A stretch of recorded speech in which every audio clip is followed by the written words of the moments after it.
house landscape.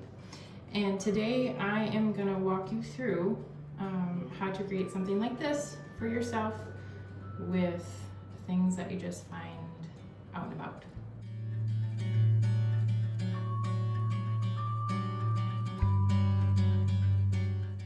I just went down to our local flower shop and got that Oasis foam and put it in there with a liner, obviously, because with a live plant you probably want to put some water in there. I did soak the foam, however, with water before putting anything in here though, and it's pretty absorbent, so you're gonna put a lot of water in there. And even after we put the arrangements together, you probably want to put more in. So most of this stuff I found here at our nursery. You can use whatever. You know, whatever's out there, just use it. I have some hydrangeas, some Rebecca that was still colorful and pretty and haven't been affected by the frost. You know, you see these all over right now. They're asters, wild asters. Now, this is goldenrod. I know it may cause some trouble in some households just because a lot of people are highly allergic to it. But I thought it was kind of neat with the texture, so I got a little bit of it. I even got some cattails from the side of the road. I think those are always cool, especially in a fall arrangement. These are from a crabapple tree. Some berries just to kind of brighten it up too. So what I've usually done with the arrangements that I do is I usually start off with the bigger things and then fill it in after. So I thought my two bigger things would be, you know, my hydrangeas and the cattails, maybe even some of this Rebecca. I have my pruners right now, but I mean, basic scissors would work too. So right now I'm just gonna kind of cut it and stick it in here.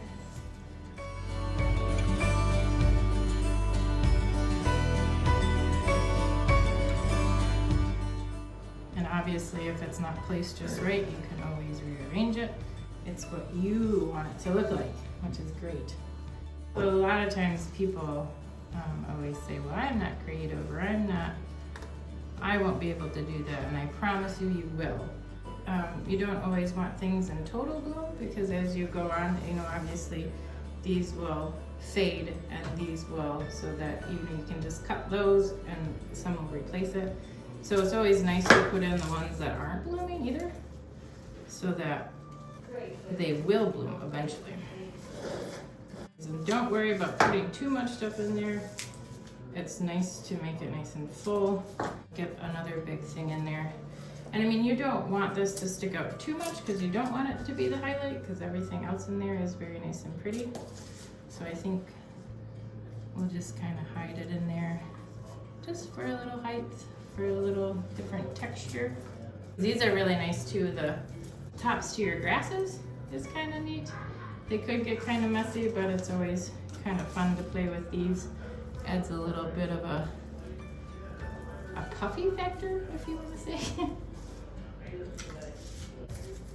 Like now I'm just playing. I mean, have fun with it. It's so cool to put together these arrangements, you know, from just stuff that you find around your house. Maybe try to find 3 main things that you want to highlight in this, and then just fill. Purple. Nice.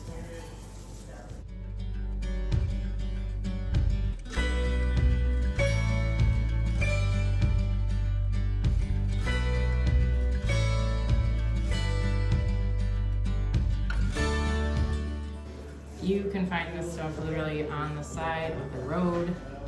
You can find it on a walk, on a nature trail. I mean, there might even be cooler things on a hike.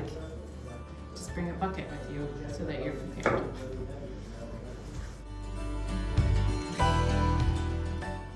These are nice too. They're not entangled in each other.